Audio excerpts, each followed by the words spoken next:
Assalamualaikum warahmatullahi wabarakatuh. Halo, kembali berjumpa di pembelajaran IPS bersama Bu Silva. Hari ini kita akan masuk di submateri mobilitas sosial, yaitu berkenaan dengan faktor-faktor yang mendorong dan menghambat terjadinya mobilitas sosial. Sebelumnya kita mengetahui bahwa ada dua bentuk-bentuk mobilitas sosial. Yang pertama ada mobilitas vertikal dan yang kedua adalah mobilitas horizontal. Nah, untuk mobilitas vertikal sendiri ini dibagi lagi menjadi dua. Ada mobilitas vertikal ke atas atau naik dan yang kedua adalah mobilitas vertikal ke bawah atau turun.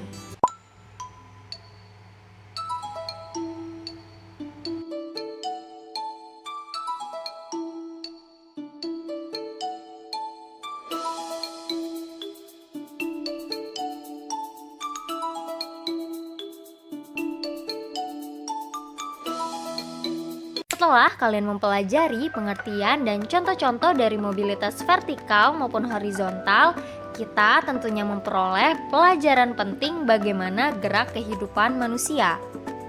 Ibarat roda yang berputar, kita mungkin tidak selamanya akan berada di posisi yang sama. Bisa berada di posisi yang lebih tinggi atau mungkin berada di kedudukan yang lebih rendah. Sehingga kita harus sadar bahwa ketika kita berada di kedudukan yang lebih tinggi, maka itu merupakan amanah yang harus dijalankan dengan baik.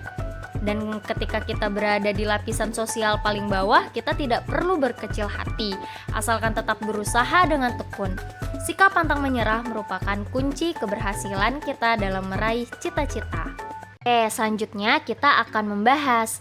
Nah, kira-kira mungkin kalian akan bertanya-tanya nih, mengapa sih terjadi mobilitas sosial? Apakah mobilitas sosial ini selalu terjadi dalam masyarakat? Nah, untuk menjawab pertanyaan tersebut, kita akan mempelajari faktor-faktor yang menyebabkan terjadinya mobilitas sosial.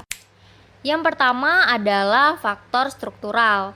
Nah, jadi Indonesia ini memiliki struktur sosial yang terbuka, sehingga proses terjadinya mobilitas sosial itu jauh lebih terbuka. Masyarakat dengan status sosial rendah itu dapat melakukan mobilitas ke tingkat yang lebih tinggi maupun sebaliknya. Misalnya nih, dengan sistem demokrasi yang dianut di Indonesia, bahwa setiap warga negara Indonesia dapat mencapai status sosial berupa jabatan politik yang tinggi. Misalnya ketika menjadi presiden. Nah, beda kan dengan sistem pemerintahan kerajaan di mana pengganti raja itu harus berdasarkan keturunan sang raja sendiri. Nah, yang kedua adalah faktor kemampuan individu. Jadi, kemampuan yang dimiliki pada setiap individu itu akan mempengaruhi peluang mereka untuk mengalami mobilitas sosial. Karena semakin tinggi kemampuan individu, maka akan semakin besar pula kesempatannya untuk meningkatkan status sosialnya. Selanjutnya adalah faktor kondisi ekonomi. Nah, jika kita perhatikan berbagai fenomena masyarakat yang ada di sekeliling kita, umumnya masyarakat yang kondisi ekonominya baik itu cenderung lebih mudah melakukan mobilitas sosial. Jadi dengan kondisi ekonomi yang baik, ini akan mudah untuk memperoleh modal, pendidikan, ataupun kesempatan-kesempatan lainnya. Faktor selanjutnya yaitu status sosial. Nah, setiap perjuangan itu diawali dari ketidakpuasan. Ketidakpuasan akan status sosial akan mendorong manusia untuk terus berjuang dengan segigih-gigihnya. Setiap manusia kita tahu dilahirkan dalam status sosial yang dimiliki oleh orang tuanya. Jadi ketika kita dilahirkan, itu kita tidak bisa memilih status kita sendiri. Nah, apabila tidak puas dengan kedudukan yang diwariskan oleh orang tua, maka kita dapat berusaha, berjuang untuk mencari kedudukan kita sendiri di lapisan sosial yang mungkin lebih tinggi. Nah, kemudian inilah yang menjadi salah satu alasan mengapa orang tua itu selalu berpesan atau selalu menginginkan agar anak-anaknya itu belajar dengan giat. Mengapa? Karena mereka berharap dengan itu suatu saat anak-anaknya akan lebih berhasil dari kedua orang tuanya. Selanjutnya yaitu faktor politik dan keamanan. Nah, ini ya, ketika suatu negara memiliki stabilitas politik yang baik, Kondisi keamanan yang terjamin tentunya ini akan berpengaruh terhadap mobilitas sosial dari warga negaranya. Dengan kondisi negara yang aman, damai, nah tentunya ini akan lebih memudahkan untuk menjalankan roda pembangunan dengan baik. Nah, faktor selanjutnya yaitu kemudahan dalam akses pendidikan. Dengan mudahnya mengakses pendidikan, maka akan membuka kesempatan bagi setiap orang untuk memiliki pendidikan yang berkualitas. Pendidikan yang berkualitas akan berpengaruh terhadap pergerakan atau mobilitas seseorang dengan berbekal ilmu yang diperolehnya. Nah, kemudian bagaimana dengan pendidikan di Indonesia pada masa sekarang? Nah, kalian sebagai generasi muda saat ini patut bersyukur karena rakyat Indonesia memiliki kesempatan yang sama dalam mengakses pendidikan.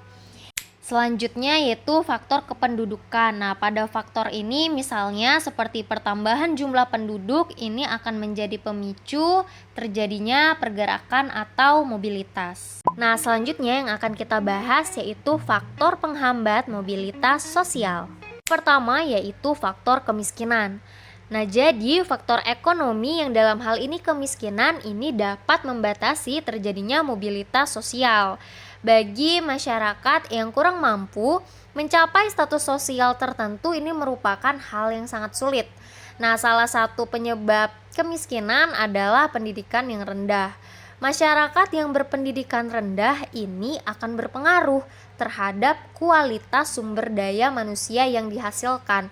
Akibatnya, tingkat kemudahan untuk mendapat pekerjaan pun menjadi terbatas. Karena kemiskinan ini menjadi hambatan dalam mobilitas sosial, untuk itu pemerintah berusaha mengurangi kemiskinan tersebut dengan berbagai cara. Selanjutnya adalah faktor diskriminasi kelas. Ini terjadi karena adanya perbedaan perlakuan terhadap seseorang atau kelompok karena alasan perbedaan suku, ras, agama, dan golongan. Adanya diskriminasi ini mengakibatkan seseorang atau kelompok itu terbatas dalam mengakses sesuatu. Misalnya dalam hal memperoleh pendidikan, kemudian sumber ekonomi, ataupun politik. Nah, akibatnya kehidupan mereka itu tidak bisa berkembang dan maju, sehingga terhambat dalam melakukan proses mobilitas sosial. Terima kasih telah menyaksikan video pembelajaran ini sampai dengan selesai. Sampai jumpa di pertemuan kita selanjutnya. Wassalamualaikum warahmatullahi wabarakatuh.